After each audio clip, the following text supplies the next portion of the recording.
બનાસકાંઠાથી કોંગ્રેસના ઉમેદવાર ગેનીબેન ઠાકોરે ગંભીર આરોપ લગાવ્યો અને કહ્યું કે ચૂંટણી સમયે ઠાકોર સમાજને દબાવવાનો પ્રયાસ થઈ રહ્યો છે। 2 વર્ષ જૂના એક કેસમાં સણાવિયા ગામના યુવકની ધરપકડ થઈ હોવાનો દાવો કરતા ગેનીબેને સવાલ કર્યો કે શું 2 વર્ષ સુધી પોલીસને સમય ન મળ્યો। બાદમાં તેમણે ગંભીર આરોપ લગાવ્યા।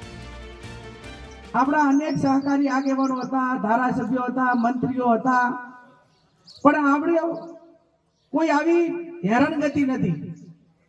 હમણાં તમે જો તો અઠવાડિયા પહેલા એક સણાવિયાનો મન લાગે પ્રધાનભાઈ કહેતા હતા, ભાઈ હેમજીભાઈ, એને મન લાગે 2 વર્ષ પહેલાનો એના ઉપરથી કેસ મન લાગે થયેલો હતો તમારે બે ઉપર, અને અઠવાડિયા પહેલા ધરપકડ કરી, એટલે એને 2 વર્ષમાં ધરપકડ કરવાનો વારો ના આવ્યો। પણ આ ચૂંટણી ટાણે ઠાકોર સમાજને દબાવવા માંગે છે, એમ કે તમે ગેનીબેન ભેગા રહેશો ને તો ગમે એટલા જૂના કેસ હશે એ પકડીને પણ અમે તમને જેલમાં પૂરશું। એનો અર્થ તો આ જ થયો ને, એના ઉપર કેસ થયેલો હોય તો 2 વર્ષથી સણાવ્યા જતો, એ કોઈ ના પાડતું તું પોલીસને કાર્યવાહી કરવા માટેની, પણ એક રોપ જમાવવા માંગે છે અને દબાવવા માંગે છે। ત્યારે દબાવવા જ્યારે આ પોલીસ આ પ્રમાણે કરતી હોય ત્યારે લોકોને પણ મારી વિનંતી છે, હજુ તો કદાચ આ ગુલાબભાઈ ઠાકરસિંહભાઈ નાયનો વારો કદાચ આવશે, અને હું તો એમ પૂછું કે બધામાંથી મારો વારો લાવો ને એટલે ચૂંટણી સામે લોકો જ લડે। તમારે રોજે રોજ એક આગેવાનને ખોટી રીતે હેરાન કરીને આ રીતે કરતા હોય, અને એક લોકશાહીમાં લોકો ચૂંટણી સ્વતંત્ર રીતે લડે છે તો એમને લડવા દેવાનું એક લોકશાહીમાં દરેક નાગરિકનો અધિકાર છે। એ અધિકારને શા માટે તમે એનું ગળું દબાવવા માટેની કોશિશ કરો? ત્યારે મારે વિશેષ નથી કહેવું, હું કોઈ ટીકા ટિપ્પણીમાં પડવા માંગતી નથી।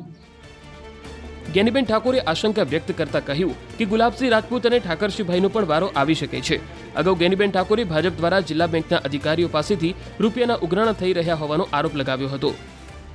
આપણા બેંકના અધિકારીઓને બોલાયા હતા કાનુભા મહેતા હોલમાં, એટલે બધાને એમ કીધું કે તમારે ફરજિયાત 1000 રૂપિયા ફાળો આપવાનો છે।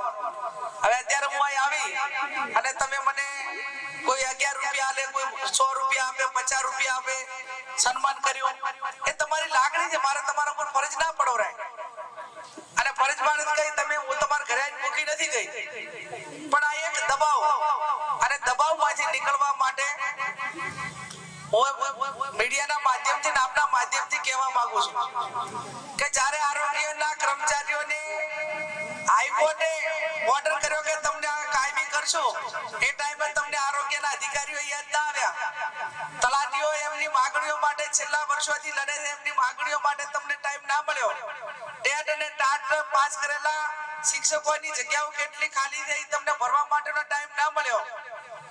બનાસ બેંક અને બનાસ ડેરી હોય કે અન્ય સહકારી સંસ્થાઓ હોય તો કોઈ ગરીબ કે વિધવા કે મધ્યમ વર્ગના છોકરાને કે દીકરીને કોઈને નોકરી આપવા માટેનો તમને ટાઈમ ના મળ્યો, અને હવે એમ કહો છો કે અમારે 18 આલમની 36 કોમની જરૂર છે। જો તમારે 18 આલમને 36 કોમની જરૂર હોય તો હું અત્યારે આ કંસારી ગામથી એટલું કહેવા માંગુ છું કે છેલ્લા 5 વર્ષમાં બનાસ ડેરીની તમે ભરતી કરી એનું લિસ્ટ બહાર પાડો, અને એમાં 36 કોમને 18 કોમને તમે કેટલાને નોકરી આપી છે, પછી તમે ભાષણ કરજો કે અમારે 36 કોમને 18 આલમની જરૂર। મારી વાત સાચી કે ખોટી? ચૂંટણીમાં વોટ લેવા 18 આલમ ને 36 કોમ, ચૂંટણી 5 વાગે પતી જાય એટલે આવતા 5 વર્ષથી હું કોણ ને તું કોણ,